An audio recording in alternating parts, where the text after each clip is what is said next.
प्यारे बच्चों, पिछले लेक्चर में हम लोगों ने आवेश के बारे में चर्चा किया था। आवेश क्या होता है, उसका गुण क्या था, आवेश का क्वांटीकरण क्या था और आवेश संरक्षण का नियम जाना था।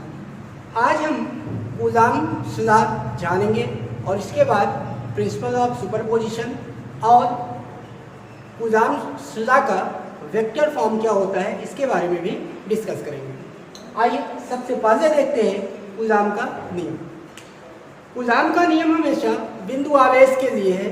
नियम के अनुसार दो बिंदु आवेशों के बीच कार्य करने वाला आकर्षण अथवा प्रतिकर्षण बल उन आवेशों के परिमाणों के गुणनफल के अनुक्रमानुपाती तथा उनके बीच की दूरी के वर्ग के व्युत्क्रमानुपाती होता है तथा यह बल उन आवेशों के केंद्रों को मिलाने वाली रेखा के अनुदिश कार्य करता है। जैसा कि नियम कहता है, इस नियम के अनुसार हम लिख देते हैं, दो बिंदु आवेशों के बीच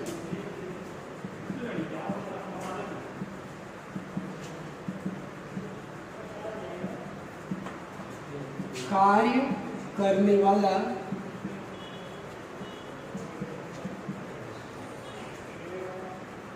आकर्षण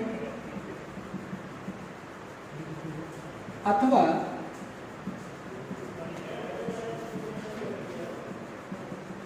प्रतिकर्षण बल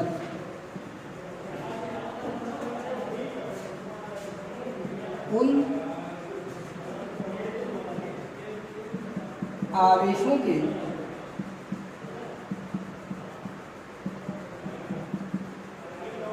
परिमाणों के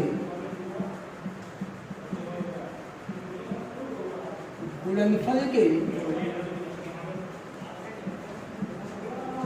अनुक्रमानुपाती एवं उनके बीच की दूरी के वर्ग के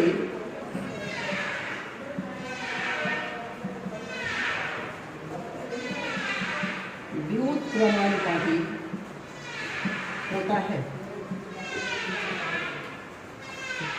इस नियम को दो भागों में तोड़ करके देखिए।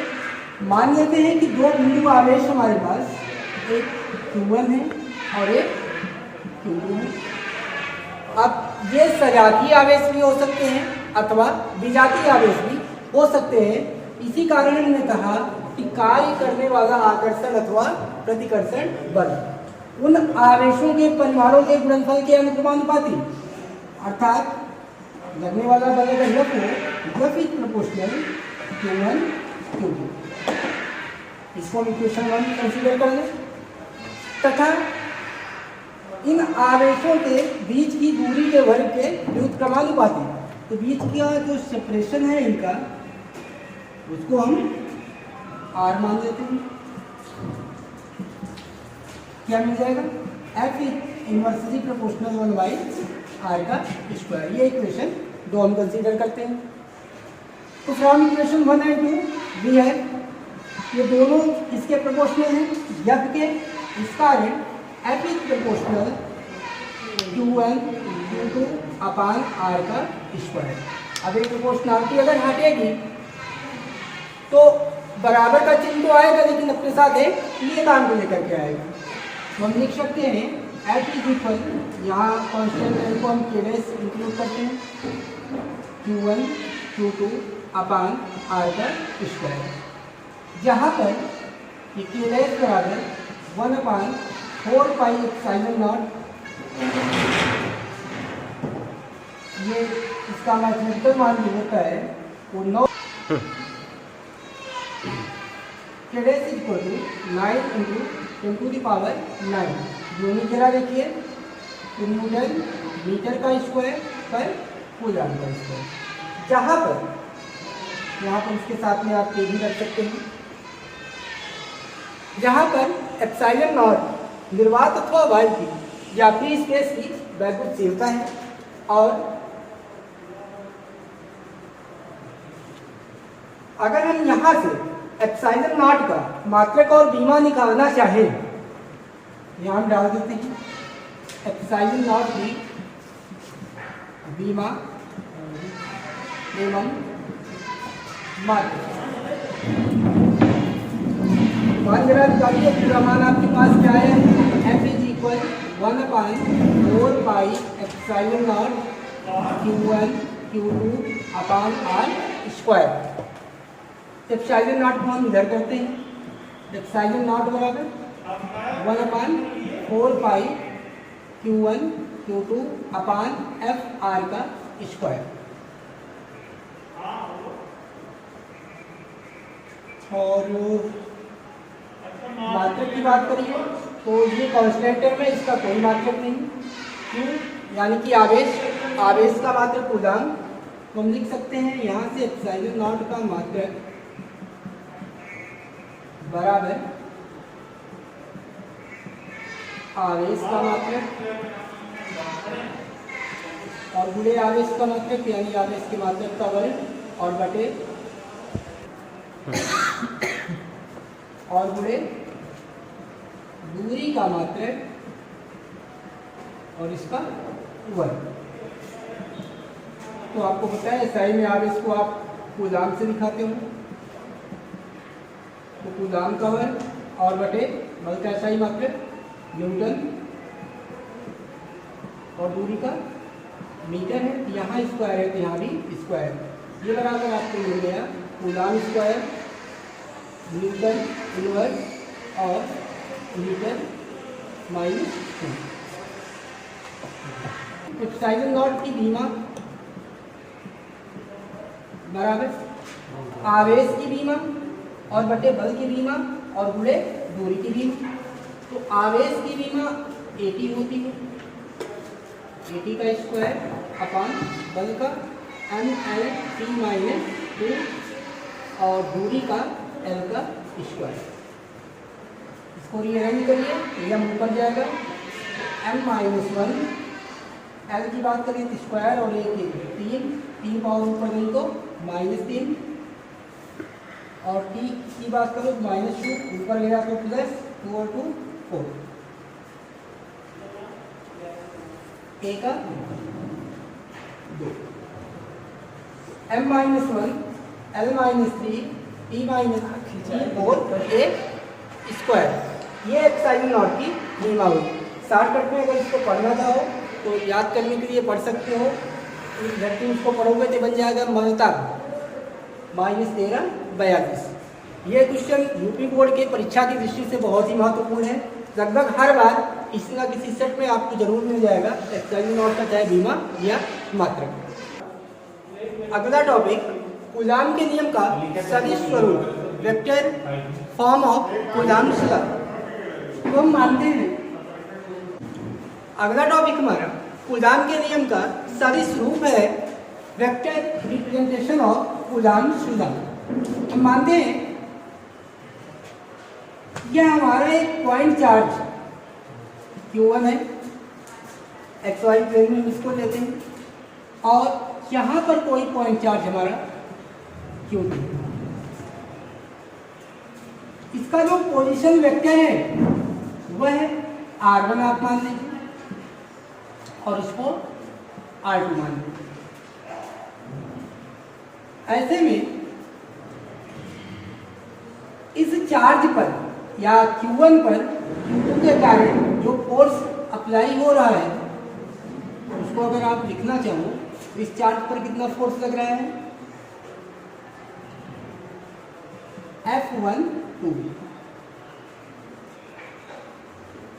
Force on 1 Q2 2। ऐसे ही सेम इस वाले चार्ज की अगर बात करो तो इस पर पहले आवेश के कारण जो बल लगेगा उसको हम लिख सकते हैं F21। अगर हम इस डिस्टेंस की बात करें, अगर हम यहाँ से इस डायरेक्शन में जा रहे हैं तो पहुँच कहाँ पर है, 2 पर। कहाँ से, 1 से। ये जो डिस्टेंस होगी आप पोजीशन वेक्टर इसका इसके सापेक्ष आप निकालोगे वो R21 होगा। और इधर से अगर आना चाहो शुरुआत 2 से कर रहे हैं, पहुंच किस पर रहे हो 1 पर, ये डिस्टेंस आपकी R1 हो जाएगी। Sorry displacement. ये नहीं समझ में आपको आ रहा हो तो इसी फिगर को थोड़ा इस तरह करके देखिए। एक्स वाई प्लेन की बात हमने किया, यहाँ पर एक चार्ज हमारा Q1 और इसका जो मूल बिंदु के सापेक्ष पोजीशन वेक्टर है वो R1। ऐसे ही यहाँ पर कोई चार्ज है दूसरा Q2 और इसका पोजीशन वेक्टर R2। तो ऐसे में अगर आप R2 से या Q2 से Q1 की तरफ जाओ,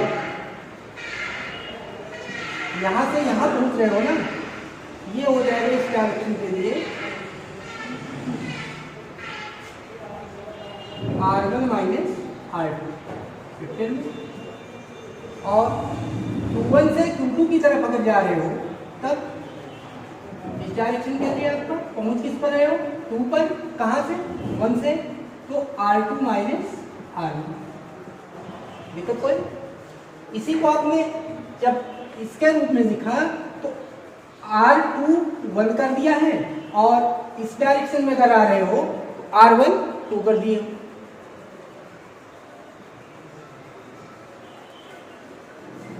चलिए आपकी सुविधा के लिए लिख देता हूँ, vector R21 is equal to R2 minus R1 और vector R12 is equal to R1 minus R2। अब कूलॉम्ब्स क्या कहता है, F is equal 1/4 pi epsilon not Q1 Q2 upon R square होता है। तो अगर हम पर्टिकुलर पहले इस फोर्स की बात करें कि force on two due to 1, दूसरे आवेश पर पहले आवेश के कारण बल,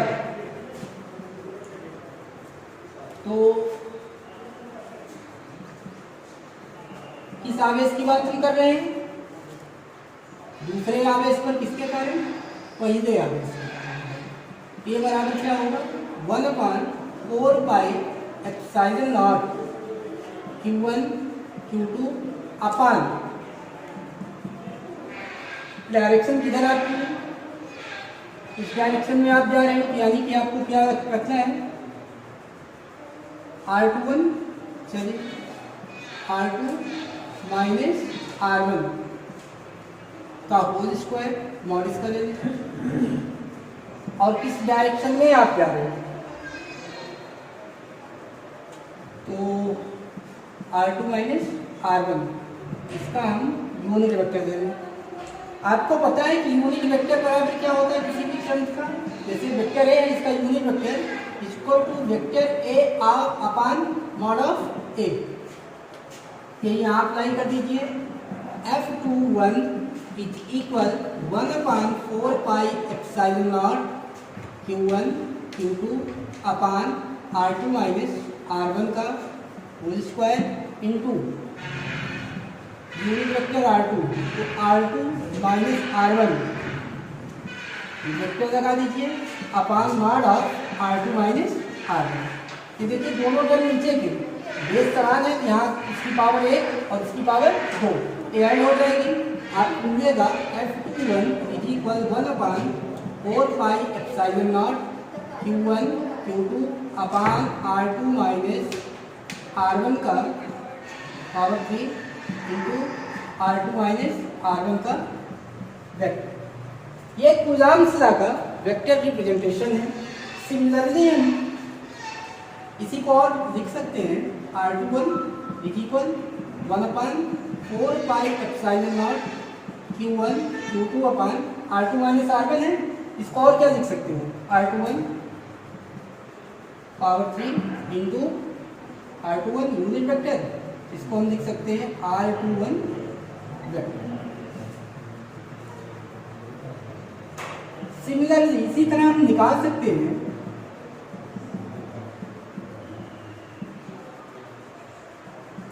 F12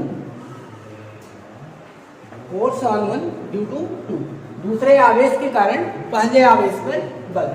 ये इसी तरह हो जाएगा 1/4πε0 Q1 Q2 अपान R1 माइनस R2 का power 3 into R1 minus R2 का वेक्टर, या इसी को लिख सकते हो F12 = 1/4πε0 Q1 Q2 अपान R12 power 3 into R12 vector. यहाँ से एक चीज आपको क्लियर हो रही हो, यह जो F12 is not equal F21, बल्कि किसके इक्वल है, F12 is equal minus F21 के। यहाँ से न्यूटन के तीसरे नियम क्रिया प्रतिक्रिया के नियम का भी सत्यापन हो जा रहा है कि पहला आवेश दूसरे पर जितना बल लगाएगा, दूसरा आवेश भी पहले पर उतना ही विपरीत दिशा में बल लगाएगा। तो ये कूलॉम्स के नियम का सदिश रूप था। इसके बाद हम आते हैं अध्यारोपण के सिद्धांत। अगला टॉपिक हमारा अध्यारोपण का सिद्धांत, प्रिंसिपल ऑफ सुपरपोजिशन, या इसी को बहुत आवेशों के बीच बल का हेडिंग भी आपको मिलेगा मित्तल की किताब में। इस नियम के अनुसार यदि किसी निकाय में कई सारे आवेश हो और वे सभी आवेश मिल करके किसी एक आवेश पर बल लगा रहे हों, तो कई आवेशों के कारण बल उस आवेश पर लगे बलों सदिश योग के बराबर होगा, जो इन आवेशों द्वारा उस आवेश पर एक एक करके लगाया जाता है। जैसे हम मान लेते हैं कि ये कोई हमारा एक निकाय है जिसमें कि कई सारे आवेश भरे पड़े हैं। एक आवेश यहाँ पर हम Q1 मान लेते हैं, यहाँ कहीं एक आवेश आपका Q2 है, और यहाँ कहीं एक आवेश Q3 है, और ऐसे ही यहाँ कहीं एक आवेश आपका यहाँ मान लेते हैं Qn है। इसका मूल बिंदु, अगर ये मूल बिंदु आप मान रहे हैं, ये एक्सिस आपका x और y है, इसके सापेक्ष पोजीशन वेक्टर आपका r1 है। ऐसे ही इस वाले के सापेक्ष पोजीशन वेक्टर r2 है। सेम इसी तरह 3 वाले के लिए पोजीशन वेक्टर r3 और n वाले के लिए पोजीशन वेक्टर आपका r है। ये सभी आवेश मिल करके पहले आवेश पर आप मानेंगे कि बल लगा रहे हैं, तब इस पहले आवेश पर लगाया गया इन आवेशों द्वारा सभी बल का बीजगणितीय योग अगर आप निकालें, एक बार भी दो करके आपको निकालना है। मान लेते हैं दूसरा आवेश पहले आवेश पर जो बल लगा रहा है इस डायरेक्शन में लगाएगा, मानते हैं, और ये फोर्स का नाम होगा पहले आवेश पर दूसरे आवेश के कारण। तो F2 force on one due to two होगा। इसी तरह पहले आवेश पर तीसरे के कारण ये कुछ F1 3 हो जाएगा। ऐसे ही तीसरा आवेश आपका हो गया, तो हम मान लेते हैं यनवा आवेश पहले आवेश पर जो भी बल लगा रहा हो,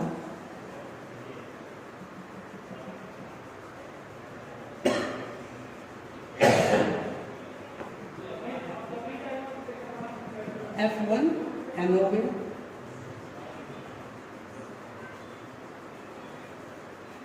ये नियम के कहता क्या है, मान लेते हैं कि इन सभी आवेशों द्वारा पहले आवेश पर लगाए गए बल का जो परिमाण है या परिणाम है,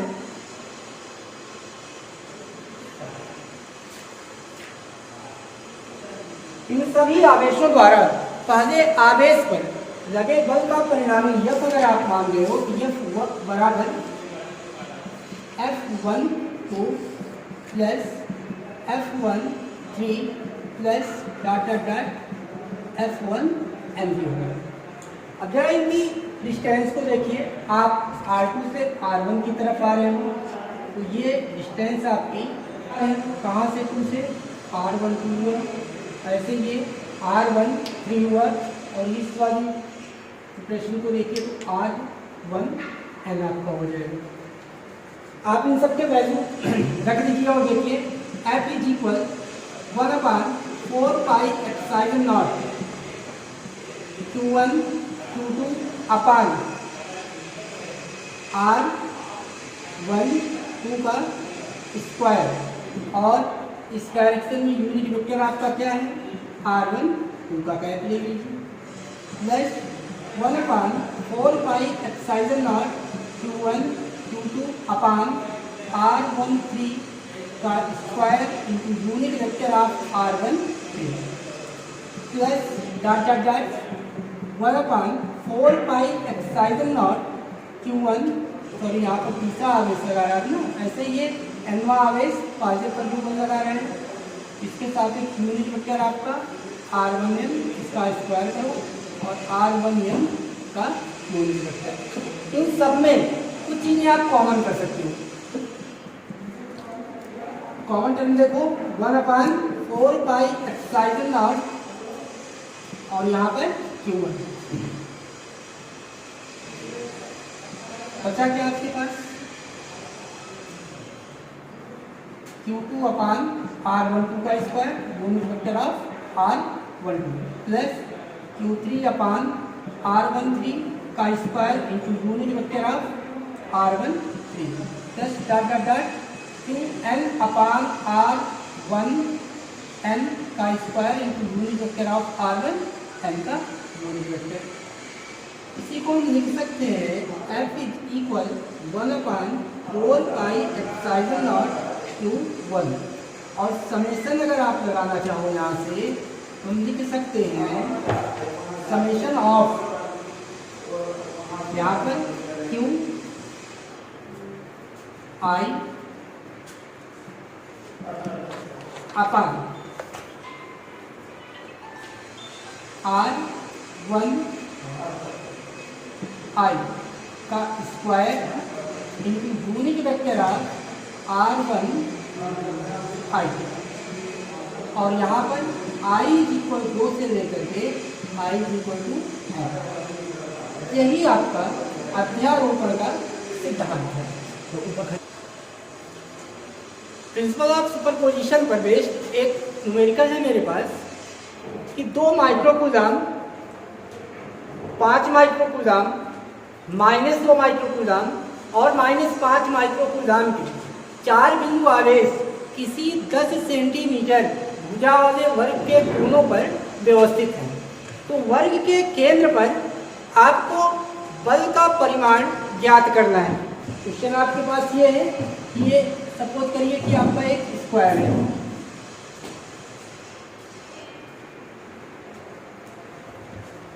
यहाँ पर 2 माइक्रोकूलम का आवेश है, जब वर्ग है इसके 4 टर्म का एक नाम दे दो A B C और D।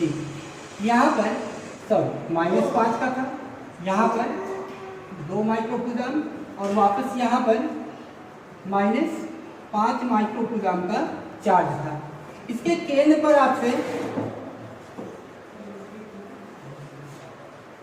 केंद्र हमने O मान लिया, इस पर हमें वैद्युत बल का परिमाण ज्ञात करना है।